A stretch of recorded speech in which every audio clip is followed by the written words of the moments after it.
दे रहे थे और उस समय 22 रुपये मजदूरी हो गई थी। तो हम चालू हुए ऐसे, अरे 11 रुपया ले लो भाई। आप बोले नहीं लेंगे, नहीं, क्योंकि हम बैठे थे पूरे पैसे लेने के लिए, तो आप बोलेंगे नहीं लेंगे, नहीं। अरे 11 रुपया ले लो भाई, नहीं लेंगे, नहीं लेंगे। अरे 12 रुपया ले लो भाई, नहीं लेंगे, नहीं लेंगे। अरे 13 रुपया ले लो भाई, नहीं लेंगे, नहीं लेंगे। 14 रुपया ले लो भाई, नहीं लेंगे, नहीं लेंगे। 15 नहीं, 16 नहीं। ये समझौता रोज करते थे। उनको लगे धरना खत्म हो, जैसे कैसे चले यार, निपटाओ उनको। तो फिर ऐसा करो आप भी, थोड़ा 22 जरूरी नहीं है, थोड़ा कम ले लो, निपटा दो।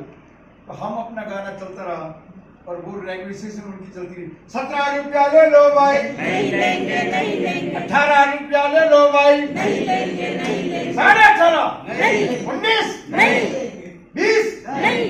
ऐसे 2 रुपये मर रहे हो क्या आप लोग? आपको मर रहे हो क्या? अच्छा 2 रुपये से कम है। 21 रुपया ले लो भाई, नहीं लेंगे, नहीं लेंगे। 21.5 नहीं।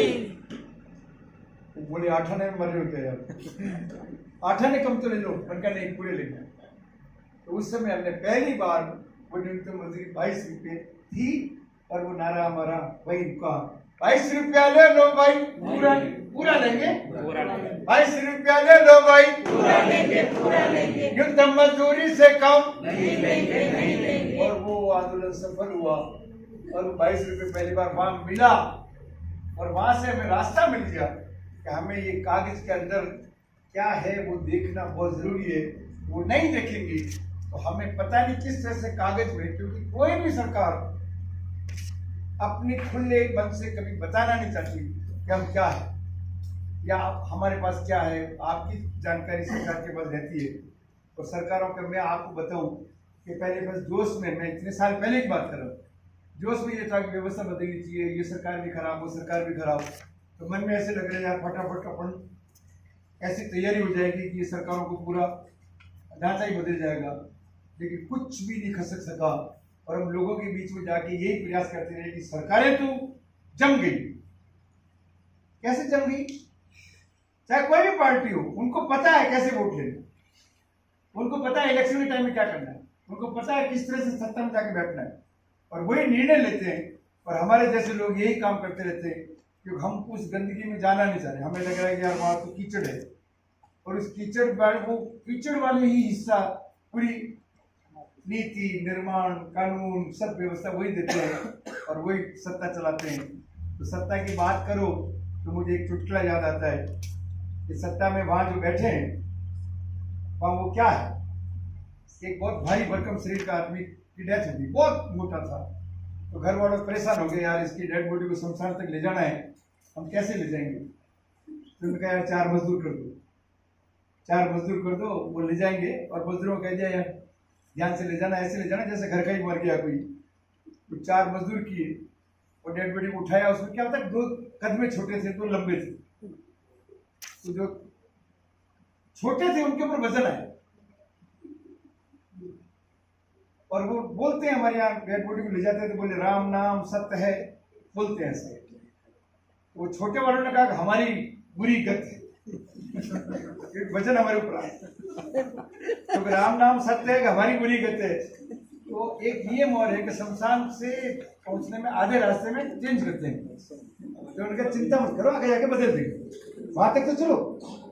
तो वहां तक वो राम नाम सत्य चलते रहे और जैसे नीचे उतारा आधे रास्ते पहुंचे, चेंज किया। तो चेंज क्या है, आगे वाले पीछे, पीछे वाले आगे, फिर वापस उठाए और चेंज करते ही बोले राम नाम सत्य है। तो छोटे वाले बोले वो की वही गत है। हमारा कोई फर्क नहीं पड़ा। तो सरकारों का आना जाना अदलना बदलना चलता रहता है, वो लोगों की हालत वही रहती है क्योंकि उस व्यवस्था में उन्होंने अपना एहसास जमा दिया है कि चुनाव तो उनको जीतना ही है। तो पहले हमें ही लगता था उनका यार ये तो फटाफट हो जाएगा, निपट जाएगा, लेकिन वो ऐसे जम गए कि उनका तो बिल्कुल फिट हो गए।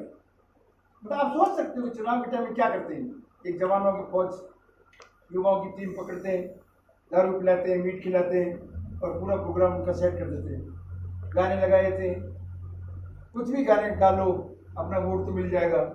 मतलब एक निर्दलीय उम्मीदवार के लिए छतरी का निशान आ गया, तो वो अपना कैसेट बदल रही है, मेरी छतरी के नीचे या जा क्यों भीगे कमला खड़ी खड़ी। आपका अपना लोकप्रिय उम्मीदवार देठ पटप लोग पुत्र सेवा भावी कृत्यनिष्ठ जितने ही परिभाषा लगा सकते हो उसमें लगाओ।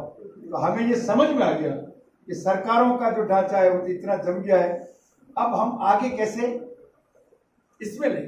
तो हमने जैसे ये मांगा कि हमको तो सूचना का अधिकार चाहिए, तब सरकार फंस गई।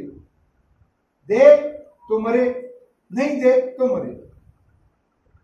एक सांप और चकचुंदर का एक है कि चूहे के भरोसे अगर चकचुंदर को चिक चिक चिक करके दीवार के सारे चलती है ना, वो चूहे की परिवार में से है, लेकिन सांप ने अगर गलती से उसको पकड़ लिया और पकड़ने के बाद सांप को पता लग गया कि ये तो यार चकचुंदर है, गड़बड़ हो गया, तो पकड़ के छोड़ेगा तो अंधा हो जाए, लेकिन उसको निकल जाए तो मर जाए। निकल गया तो मर गया और पकड़ लिया फिर छोड़ दिया तो अंधा हो। तो वो समझ में आ गया सरकार को कि हम दे दें तो भी मरे और नहीं दें तो मरे, क्योंकि फिर वो कहेंगे ये तो बेईमान, ये चोर है, ये देते नहीं है। लेकिन वो आंदोलन चलता रहा और हम उसी पर अड़ गए कि अब तो हमें, और वो लोग वो थे जो पढ़े लिखे मजदूर हैं, वो महिलाएं, वो गांव के मजदूर लोग हैं, वो इस आंदोलन में घुसे कि हमें हमारी रोजी रोटी अटकी हुई है उस कागज में। तो एक तरह का सूचना का अधिकार का आंदोलन चालू हुआ और मैं परस से और हमारे पूरे साथी भी यहाँ बैठे हैं, मूलचंद हैं, परस हैं, तारू हैं, इनसे भी निवेदन करूँगा उस गाने में आप मेरे साथ यहाँ आ जाए।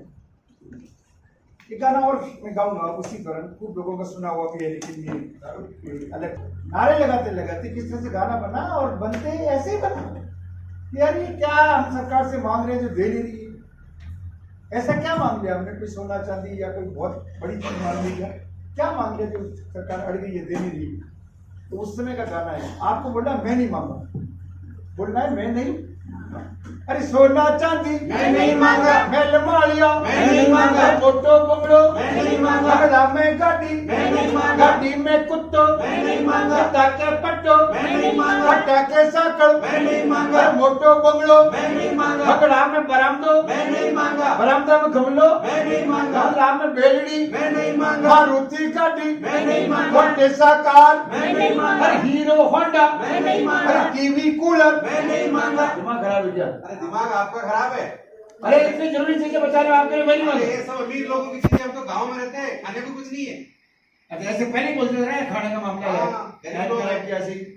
गरीब लोग हो, हाँ, गांव के हो, हाँ, बीपीएल वाले हो, हाँ, खाने का मामला है। हाँ। बताओ आपको क्या क्या चाहिए? चाहिए? लंच डिनर मैं नहीं मांगा, ब्रेकफास्ट मैं नहीं मांगा, मुर्ग मसाला मैं नहीं मांगा, पुलियोड़ा अंडा मैं नहीं मांगा, अंकल चिप्स मैं नहीं मांगा, दाल फ्राई मैं नहीं मांगा, पालक पनीर मैं नहीं मांगा, मलाई कोफ्ता मैं नहीं मांगा, गरम जलेबी मैं नहीं मांगा, मुन्ना भजिया मैं नहीं मांगा, मर्ची बड़ो मैं नहीं मांगा, कोफ्तो मैं नहीं मांगा, कचौड़ी मैं नहीं मांगा, कचौड़ी में खाटो मैं नहीं मांगा।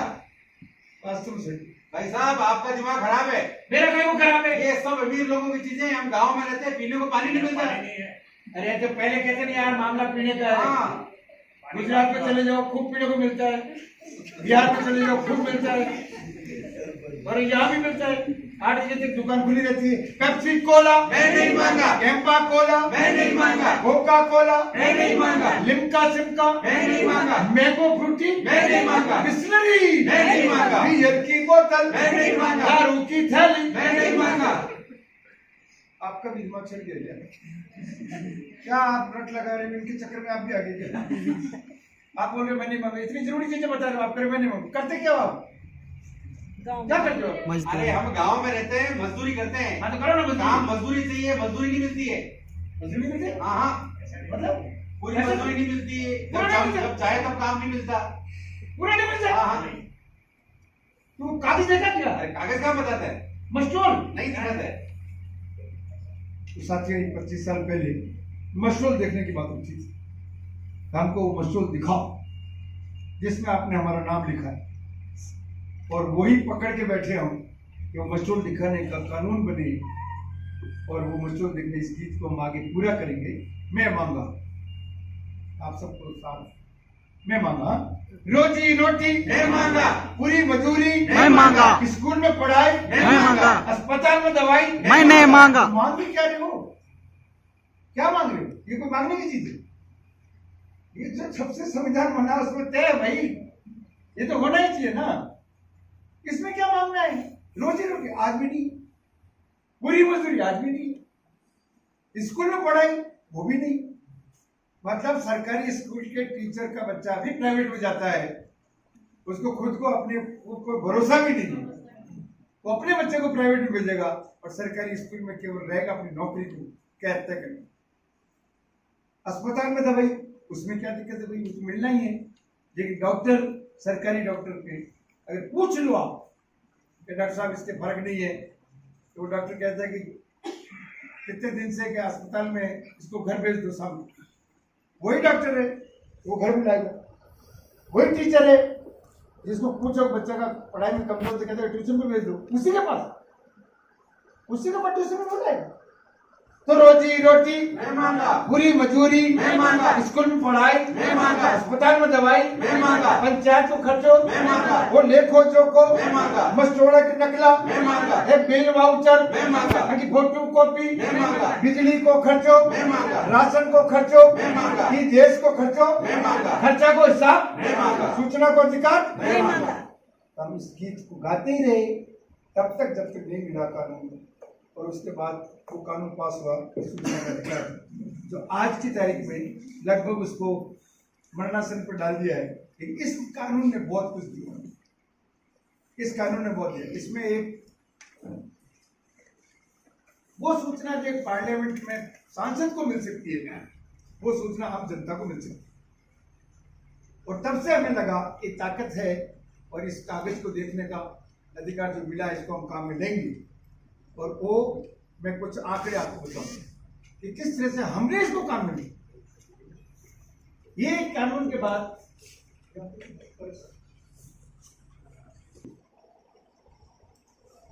उसमें अलग अलग स्टेट के सब लोग थे, बहुत बड़ी संख्या में बुजुर्ग थे। दिल्ली में भारत सरकार क्या पेंशन देती है स्टेट को? स्टेट में पेंशन जो भारत सरकार देती है, क्या देती है? कितने? कोई बता सकता है? आपको किसी को आइडिया? आपके स्टेट में भारत सरकार का हिस्सा 200। आज से नहीं, 12-13 साल से। आप सोच सकते हैं 200 रुपये क्या है? आप एक बुढ़ापे में किसी को उसकी सामाजिक सुरक्षा क्या दे रहे? आप उसको कह रहे हो 200 रुपये, तो 200 रुपये में क्या सुरक्षित होगा? ये और आगे, हाँ ये तो हमने सरकार से मांगा, मैंने कहा हिसाब तो बताओ कि आपके पास कितना पैसा आता है और कितना कहाँ जाता है। तो एक मैं आपको बताऊं, ये अब अपडेट हो जाएगा 22-23 का या 20-21 का, देख सकते हैं। ये राजस्थान का कर राजस्व है, राजस्थान सरकार का अपना, कहां से आया, कितना आया और कहां गया। जीएसटी ये सब करोड़ों में है। 20,754 करोड़ जीएसटी से आया राज्य में। पंजीयन स्टैंप शुल्क 5,297 करोड़, दारू पीने से आया 9,853 करोड़, वैट से आया 17,479 करोड़, ट्रांसपोर्ट का करोड़ रुपया आया। ठीक है, अब कहां गया? 60,000 करोड़ आया, 51,000 करोड़ कम कर्मचारियों की तनख्वाह में गए। 60,000 करोड़ में से 51,000 करोड़ कर्मचारियों की तनख्वाह में गया और कर्मचारियों की पेंशन में गया 22,439 करोड़। अब कम पड़ा, पिछले साल भी कम पड़ा, तो इन्होंने कर्जा लिया और उस कर्जे को चुकाने के लिए 25,000 करोड़ रुपया आपने उस कर्जे का ब्याज चुकाया, असल नहीं चुकाया, ब्याज चुकाया। और ये ब्याज चुका के आपने यहां देखा 60,000 करोड़ आया, 98,000 करोड़ रुपया आपने खर्च किया, तो आप कम पड़े 38,000 करोड़ और कर्जा लेंगे। तो आप किसके लिए क्या ले सकते हो वो आप लोगे, क्योंकि वहीं बैठे हो आप। तो आप सबसे पहले क्या कर रहे हो? एमएलए अपनी तनख्वाह सुरक्षित करता है, पार्लियामेंट में सांसद अपनी तनख्वाह सुरक्षित करता है, और वो अपने साथ जो कर्मचारी है या अधिकारी उनकी सुरक्षा करता है। उनके लिए तो पेंशन देंगे, कितनी देंगे? तनख्वाह का आधा। तो आप अंदाज नहीं लगा सकते कि ये जो ढांचा है किस तरह से उधार में चल रहा है। वो पूरा उधार का भार जनता के माथे पड़ता है। वो किसी न किसी रूप में पड़ेगा। डीजल महंगा, पेट्रोल महंगा, कहीं न कहीं पड़ेगा। एक अगला चार्ट में दिखाऊंगा आपको। नंबर में जोड़ना चाहता हाँ, पे आप देख रहे हैं कि एक राज्य का सरकारी कर्मचारी का पेंशन है 22,439 करोड़, और केंद्र सरकार ने जो पेंशन पूरे हिंदुस्तान में जितने भी बुजुर्ग हैं, विकलांग हैं, जो अलग अलग तरह का जो सामाजिक सुरक्षा का जो पेंशन होता है, क्या आप अनुमान लगा सकते हैं कि पूरे हिंदुस्तान में केंद्र सरकार का कितना बजट है इसके, एक अंदाज के लिए? My question is that the amount of money that was spent on pensions for government officials only in the state of Rajasthan is 22,439 crores. My question is, can you guess what is the total budget for pensions, for social security pensions in the entire country by the central government? This is for the poor. Any guesses? कोई अनुमान लगा सकता है कितना है? इससे नीचे होगा। हाँ, उससे कम ही होगा। इससे कम क्यों होगा बताइए? हिंदुस्तान में तो इतने लोग हैं। क्योंकि जो सोशल सिक्योरिटी पे दे रहा है ना, वो कमी देगी। जिसे आप बता रहे 200 रुपए दे रहे हो, उससे सब बहुत कम होगा। ऑल इंडिया एनी केसेस कितना नंबर बोलिए? 400-500 करोड़। 400-500 करोड़। 400-500 करोड़ बहुत ही ज्यादा कम है। तो आपके झारखंड का स्टेट बजट भी इससे ज्यादा है। 22,000 एक स्टेट में अपना उसका है। तो भारत सरकार इतने सारे पेंशनर, ऑल इंडिया में इतने सारे पेंशनर हैं, एवरी स्टेट, हर स्टेट में जो बूढ़े हैं, विकलांग हैं, जो सिंगल विडो हैं, उन सब का मिला के 9,600 करोड़ रुपया पेंशन का बजट में था, और ये बढ़ा ही नहीं है। ये जस्ट आपको एक कंपैरिजन के लिए, तुलना के लिए कि कितना क्या फर्क है।